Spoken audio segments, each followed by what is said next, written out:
қатысса Қазыбек Жарылқасынұлы. Рахмет, құрметті төраға.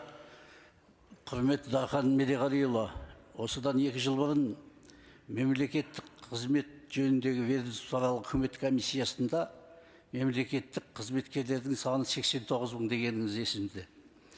Қазір енді 2 жыл өтті, мейлі дөңгелектеп 100 мың қылайық. Бұл 100 мың мемлекеттік қызметкер 20 миллион халықтың 0,5%. Ал енді осы 100 мың қызметкердің 90%-ы қазақтар. Солардың көп болса 10-15% ғана мемлекеттік тілді білмейді деп ойлағанның өзінде, бұл 20 миллион халықтың 0 және 0,5%, 100-ден 1.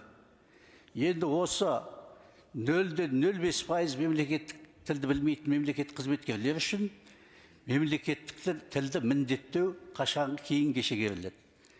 Бұны айтып отқан себебім, мемлекеттік қызметке тұру кезінде, қазтест тапсырған кезде қазақ тілінен сұрақ бар, бірақ оған бал қойғанда 0 қойылады.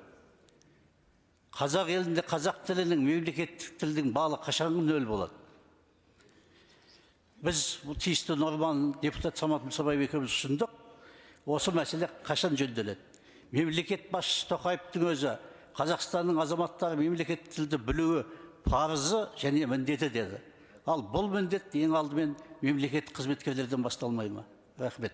Жақсы, рахмет. Енді алда 2-ші оқылым бар, жаңа ұсындық деп жатырсыз. Сол мәселені осы 2-ші оқылымда қарастыруымызға болады.